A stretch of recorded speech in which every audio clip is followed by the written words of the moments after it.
Bonjour et bienvenue dans cette nouvelle vidéo, l'équilibre des enfants, destinée aux parents qui veulent pratiquer la prévention sur leurs enfants.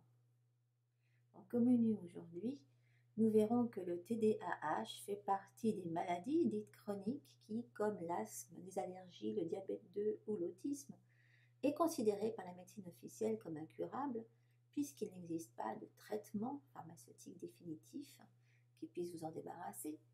Et donc aujourd'hui, il s'agit de vous aider à agir et pour cela de revoir quelques bases ensemble, de vous apprendre à reconnaître les principaux signes de déséquilibre et ce qui les provoque, pourquoi vos enfants aiment et réclament des aliments dont vous voudriez qu'ils ne mangent pas, pourquoi il est si difficile de les en détourner et comment les en détourner, et comment savoir si votre enfant est atteint de TDAH et comment on peut intervenir à temps pour l'enrayer, parce qu'effectivement il vaut mieux l'enrayer, et quelles solutions offertes par l'aromathérapie holistique et la nutrition sont à votre disposition.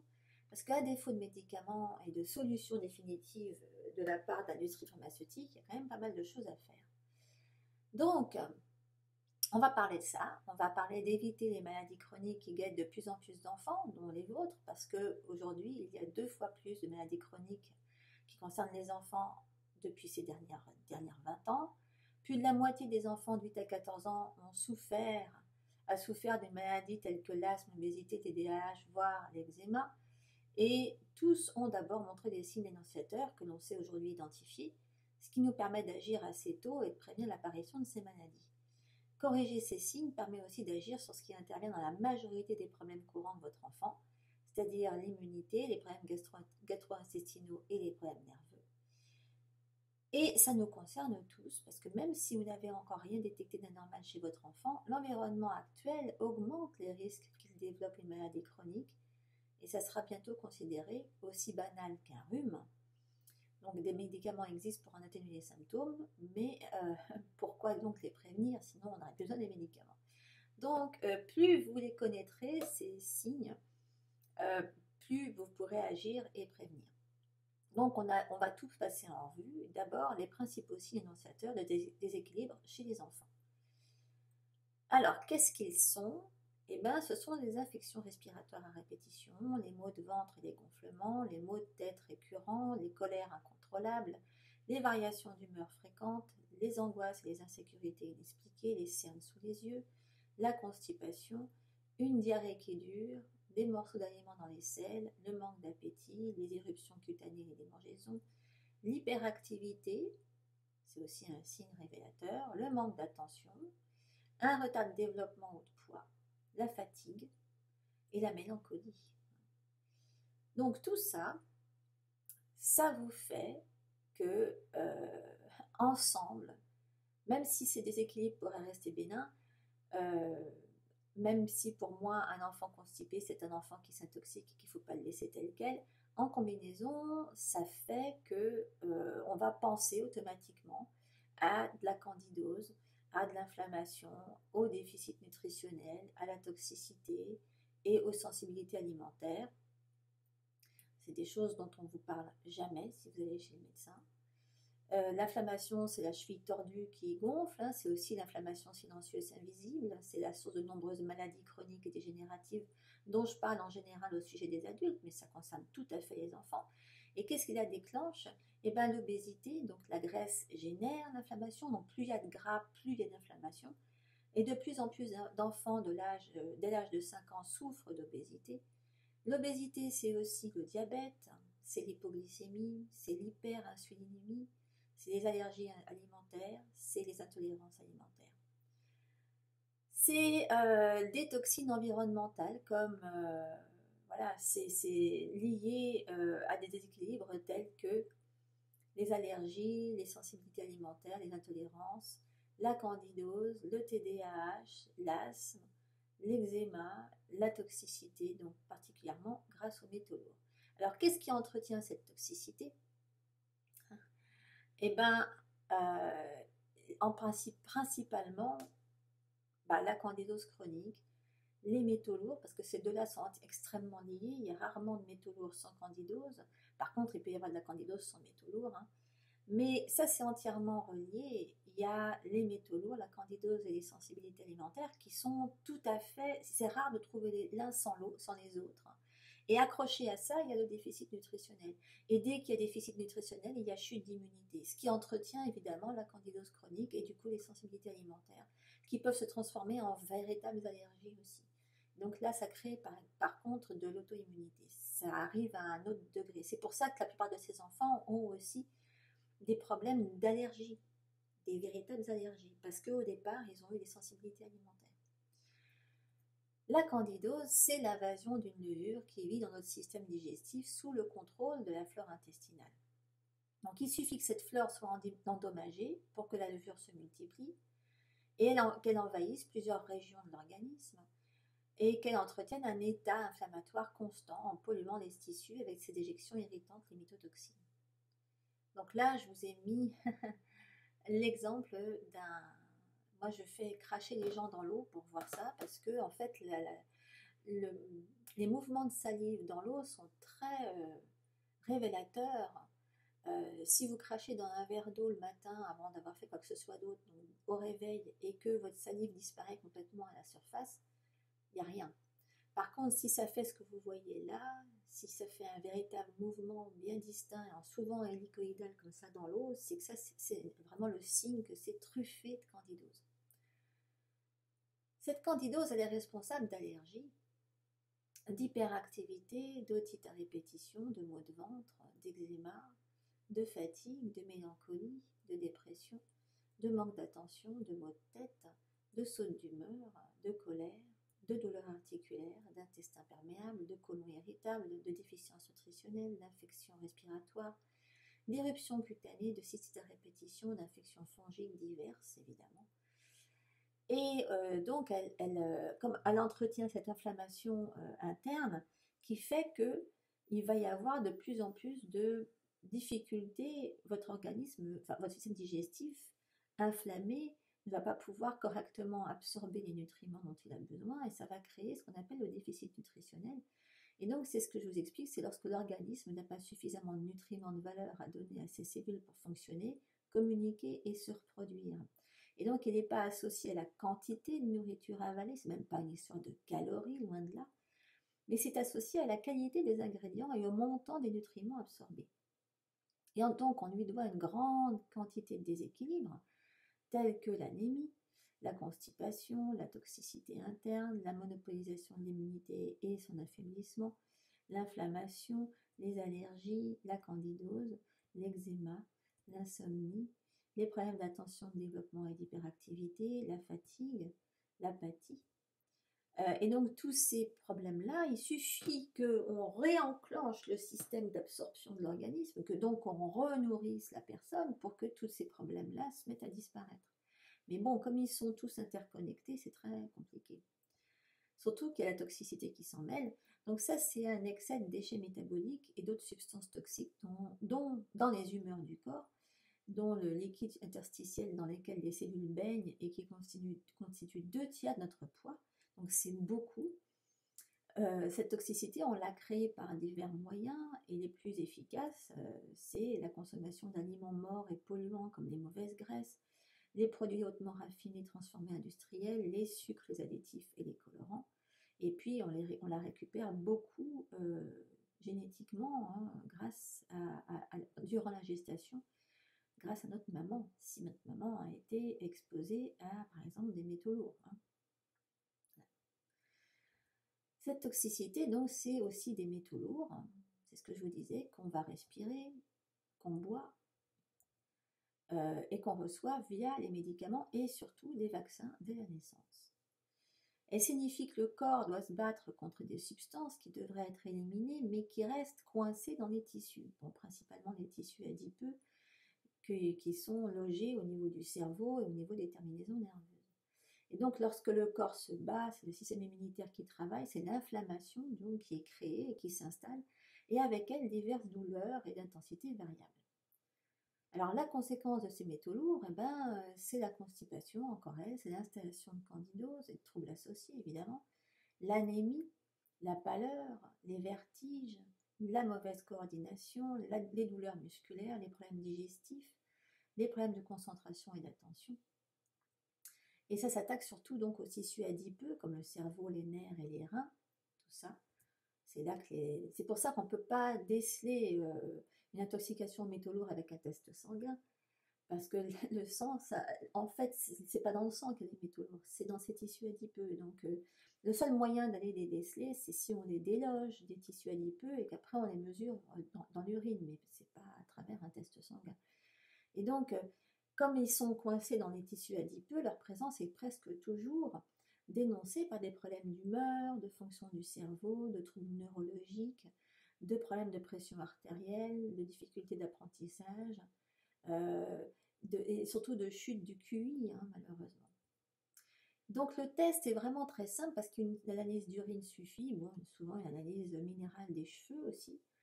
Et donc même si on prend séparément, si on les considère séparément, on se dit que c'est pour ça, c'est tout, en fait tous les tests sont faits pour identifier l'impact de tels métaux lourds pris séparément et sur un temps défini. Mais personne pense que ces métaux lourds puissent s'accumuler sur les ans, puissent s'accumuler petit à petit et devenir dangereux à cause de cette accumulation. Et donc c'est la synergie de l'accumulation des vaccins, des médicaments, des additifs, colorants, métaux, tout ce qui est contenu dans l'eau courante. Tout ça, ça provoque l'intoxication et les déséquilibres qu'il est si difficile à soigner après. C'est pour ça qu'il faut y penser avant. Et donc si on ajoute en plus une défaillance héréditaire qui est très commune chez les garçons, et qui limite l'action d'un neurotransmetteur dans le cerveau, on a des cas insolubles de TDAH et d'autisme. Bon, si c'est quelque chose qui vous concerne, rassurez-vous, on sait aujourd'hui comment refaire fonctionner ce neurotransmetteur. Mais c'est très long. C'est long. Donc, à côté de tout ça, donc, les métaux lourds, c'est une chose. Comme on dit aussi aux États-Unis, l'hérédité va charger le fusil et l'environnement va presser la gâchette. Donc si vous avez une défaillance héréditaire, c'est ce qui va charger le fusil.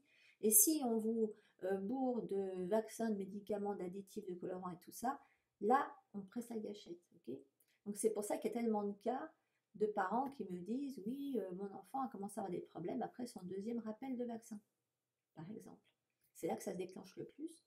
Parce que cette dose supplémentaire de vaccin a fait que voilà, c'est l'accumulation de métaux lourds a fait déborder le vase et a pressé la gâchette. Alors, les sensibilités alimentaires, c'est vraiment ce qui concerne de plus en plus d'enfants parce que on voit que de plus en plus réagissent à certains de leurs aliments et il suffit de ne plus leur en donner pour que les symptômes disparaissent. Bon, le plus compliqué, c'est d'aller identifier ça, et le plus compliqué, c'est de tomber sur un pédiatre qui va être suffisamment informé sur la question pour en parler aux parents et ne pas leur donner un tas de médicaments inutiles alors qu'il suffirait d'éliminer certains aliments pour que les symptômes disparaissent. Enfin, ça, personne n'en parle.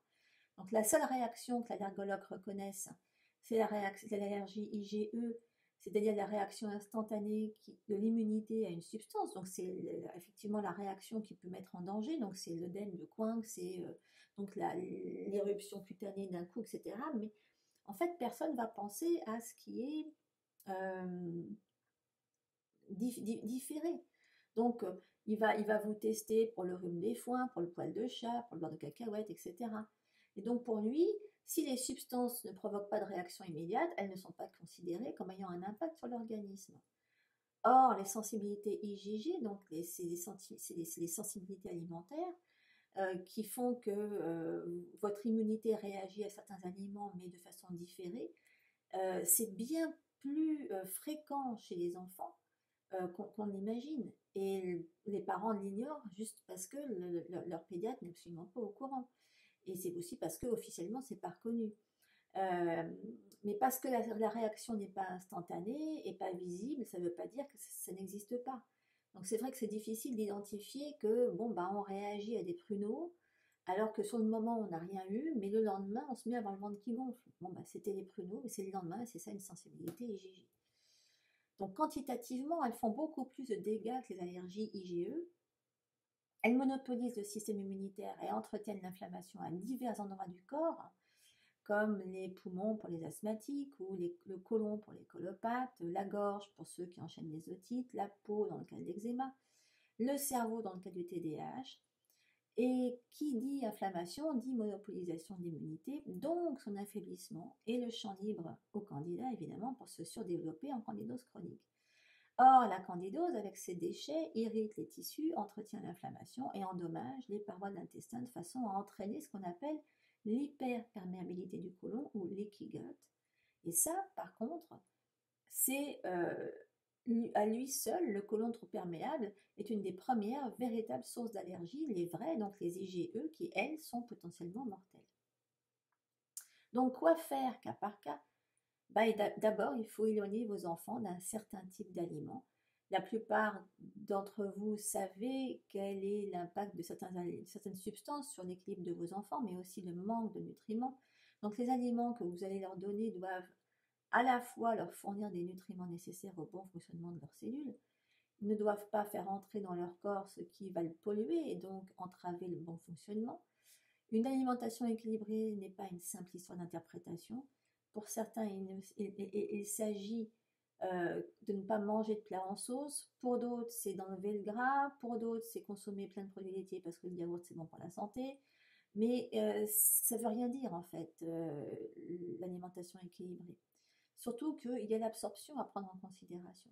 Donc, une alimentation équilibrée ne servira absolument à rien si l'organisme ne peut pas absorber les nutriments fournis par les aliments. Et ces nutriments qui doivent nourrir les cellules, les aider à fonctionner, à se régénérer, à communiquer, il faut les absorber. Or, la plupart des enfants à problème ne sont pas nourris, tout simplement. Et là, je vous ai mis la photo d'un verre de jus parce qu'il n'y a rien de tel que le liquide pour faciliter l'absorption. Donc, je vais vous donner des exemples. Moi, quand j'étais petite, j'étais trop maigre. Ma grand-mère ne savait pas comment faire pour me faire épaissir, donc elle allait me donner du lait chaud sorti du pied de la vache de la ferme d'à côté. Ce qu'elle ignorait, c'est que mon organisme n'absorbait rien. Donc j'avais tout le temps faim, j'avais du mal à me concentrer, je tombais dans les pommes à l'école, j'enchaînais des infections, mais je grossissais toujours pas, j'étais absolument pas nourrie. Et quand j'étais avec une de mes clientes, si j'étais une de mes clientes aujourd'hui, je me mettrais tout de suite au régime anti-candidat, quitte à me faire maigrir un petit peu au début, et je testerai mes sensibilités alimentaires. C'est ce que j'ai fini par faire des années après. Et surtout, j'ai découvert, enfin grâce à tout ça, j'ai découvert que ma fille avait exactement les mêmes symptômes que moi. C'est dire à quel point c'est héréditaire. Et une fois mes sensibilités alimentaires identifiées, mon inflammation contrôlée, je me suis mise à absorber des nutriments et enfin à épaissir. Bon, évidemment, c'est tombé au début de mes symptômes préménopausiques, mais c'est pas grave. Pour une fois dans ma vie, j'ai enfin des seins, ce qui n'était jamais arrivé pendant 40 ans. Donc, les enfants, la plupart du temps, sont sous-nourris à cause de cette histoire d'absorption.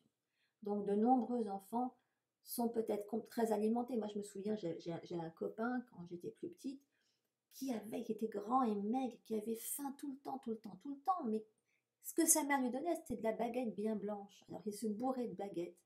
Mais ça, c'est ridicule, parce que c'est des calories vides. Alors, ça satisfait sur le moment, mais ça laisse un vide, le vide de nutriments, le vide de fibres, de minéraux, de vitamines, etc.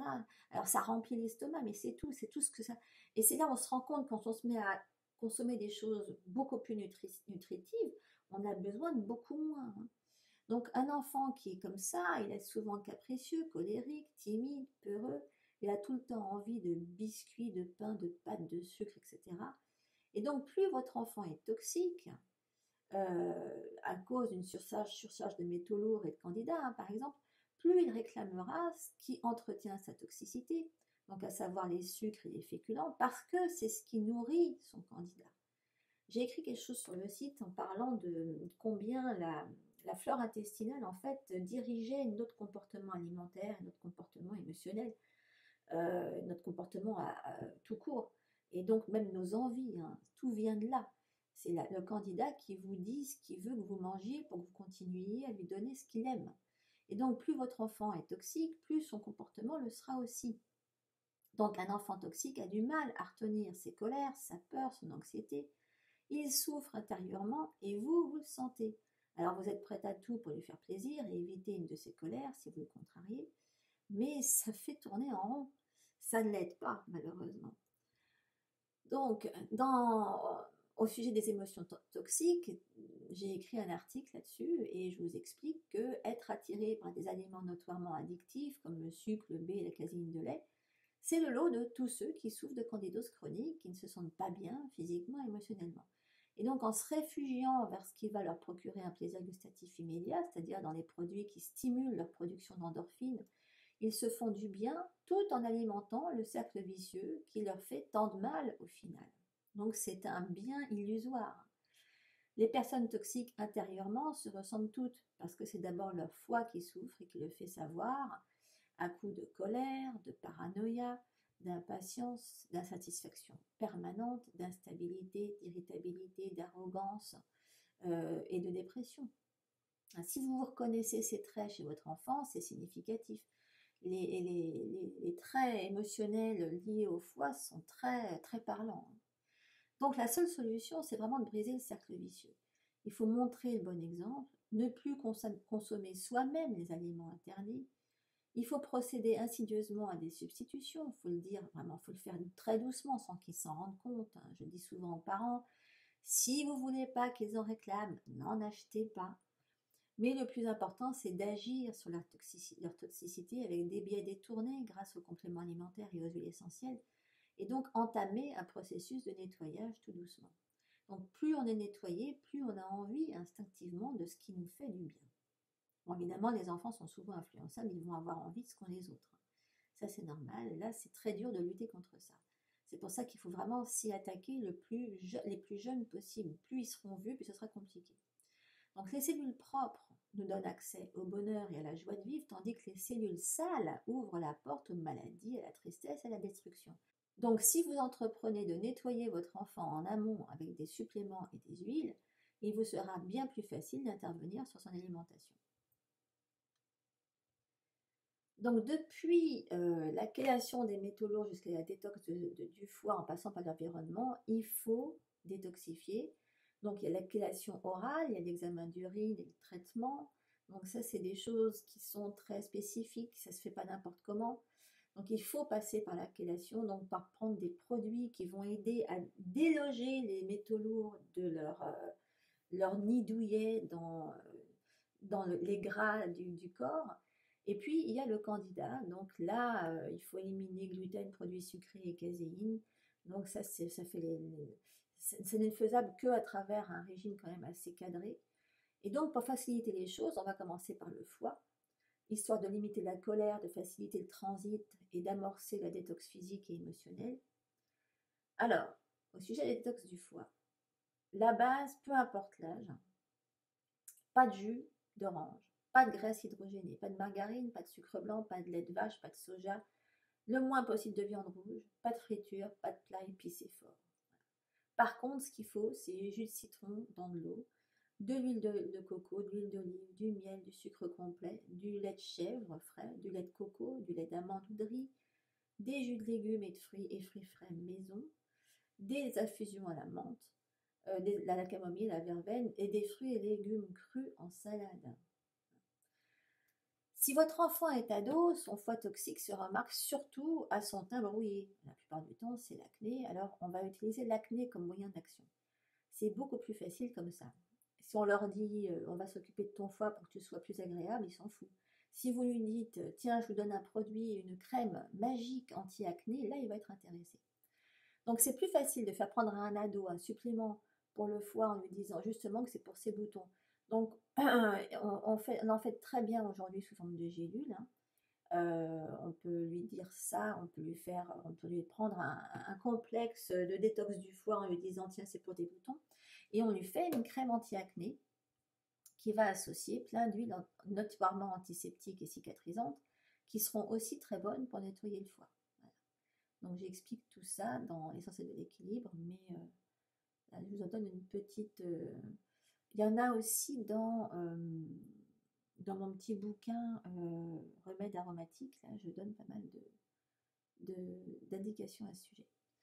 Donc vous pouvez appliquer cette crème deux fois par jour sur la peau et bientôt il y aura des résultats et ça va l'encourager à continuer.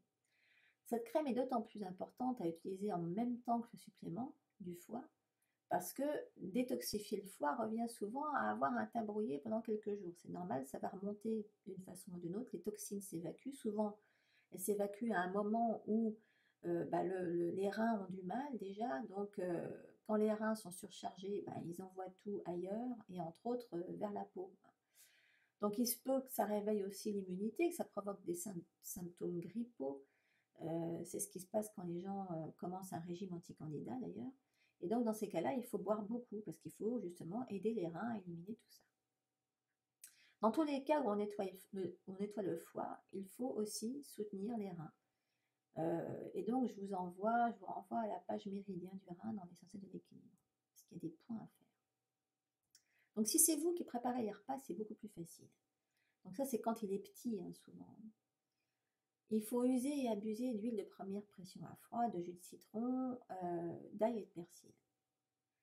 Il faut évidemment faire beaucoup de salade, beaucoup de légumes, et il faut mettre de l'huile de lin dans la mayonnaise et dans le beurre. Et le truc du beurre dans de l'huile de lin dans le beurre, c'est de faire fondre du beurre et d'ajouter la même quantité d'huile de lin quand il est froid, et de mettre tout ça en pot et de faire prendre au frigo. Et là, il va se faire des tartines avec ça, il va se douter absolument de rien. Plus votre beurre sera bon, plus il va être de bonne qualité, plus c'est le goût du beurre frais qui va ressortir. L'huile de lin, c'est un des aliments qui soutiennent le plus le foie, la construction du cerveau et qui soit naturellement anti-inflammatoire. Donc il faut absolument lui en mettre partout. Le jus de carotte maison, c'est une mine aussi pour détoxifier le foie des petits. Et si vous lui en ajoutez un peu sur le céleri branche, etc., un peu voilà, il faut lui mettre un mélange céleri branche carotte par exemple, et ça c'est un bon dépuratif des reins. Aussi le truc, c'est de préparer d'un coup plusieurs bouteilles de jus. Hein, et vous mettez ça au frigo, c'est pour la journée, hein, ça se garde pas plus que la journée. Éventuellement, si vous en faites la veille pour le matin, c'est faisable, tant que ça reste au frigo et donc à l'ombre. Il ne faut pas que ça soit à la lumière. Les enfants, en général, adorent se faire des jus. Et c'est un bon moyen d'utiliser les l'épluche légumes aussi. Ils aiment bien faire fonctionner la centrifugeuse, donc essayez de les faire participer. Donc, si vous ne pouvez pas tout contrôler parce que votre enfant va à la cantine, c'est pas grave. Chaque pas va permettre d'avancer, surtout s'il se rend compte qu'il y a une différence. Donc, vous lui préparez une huile qui soutient le foie et les reins à lui appliquer sur le ventre matin et soir. Okay. Donc, pour un enfant de plus de 3 à 10 ans, vous utilisez une huile végétale pour la base, et sur 20 millilitres, vous lui mettrez 6 gouttes de sel de l'Atlas, 4 gouttes de romarin, 2 gouttes de camomille. Si c'est un bébé de moins de 3 ans, ça sera 5 gouttes de cèdre, 3 gouttes de romarin et 1 goutte de camomille dans la même base, les 20 ml d'huile de base. Alors le cèdre, il sert à tout, il soutient tout le méridien des reins, donc l'énergie des reins, leur équilibre, leur fonction, leur régénération, et donc elle élève au niveau vibrationnel. Mais c'est aussi une huile de l'asthme. Alors elle est fortement anti-mucus, elle tue les bactéries ambiantes, elle traite la bronchite, la toux chronique, soigne les infections urinaires et fongiques. Et puis c'est une huile qui aide à rééquilibrer la vie, hein. Elle soulage de la peur, de la colère, de l'anxiété, des manques d'indépendance. C'est pour ça que je l'utilise beaucoup dans les mélanges pour l'asthme. L'asthme aussi, l'asthme et l'eczéma, dans les deux cas, il s'agit de gens qui ont peur. Le romarin, c'est, elle, une des huiles qui agit à la fois sur le foie et les reins, elle fait tout. Et elle soigne la plupart des problèmes intestinaux, les douleurs d'estomac, les congestions respiratoires de toutes sortes. Et elle agit surtout sur la fatigue mentale, et la mauvaise mémoire, la confusion et l'épuisement. Donc il y a pas mal d'enfants qui en ont besoin. Il y a aussi la camomille allemande, qui est une des meilleures huiles du foie, et c'est aussi une super huile anti-acné sévère, anti-eczéma, inflammation, poussée dentaire, dermatite, nausées, brûlures d'estomac, etc.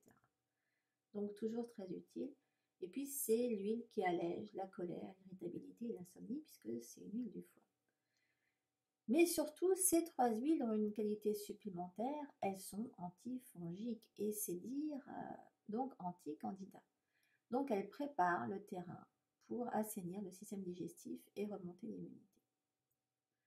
Voilà, donc à petits pas, vous pouvez grignoter du terrain et agir petit à petit sur l'équilibre émotionnel de votre enfant pour l'amener à changer ses réactions, à accepter, à être plus flexible, à vous écouter, jusqu'à vous laisser complètement changer son alimentation si besoin. Il faut que je rajoute aussi quelque chose d'important. En dessous de 7 ans, un enfant aura besoin que sa maman se fasse traiter, et ce, peu importe le déséquilibre. Son problème est complètement lié à sa relation avec sa mère, à son hérédité donc, et donc il nécessite une autre prise en charge. Donc il ne faut pas négliger ça. Et donc il y a un cas où il faut beaucoup plus intervenir, c'est en cas de TDAH déclaré. Alors là, on va le reconnaître en classe, à ses lacunes dans les détails, à son mal-être, à son problème à être attentif, à ses difficultés à écouter attentivement, évidemment, à comprendre les tâches demandées, à s'organiser. Il n'aime pas faire un effort soutenu, il perd souvent ses affaires, il est facilement distrait, il oublie souvent en général.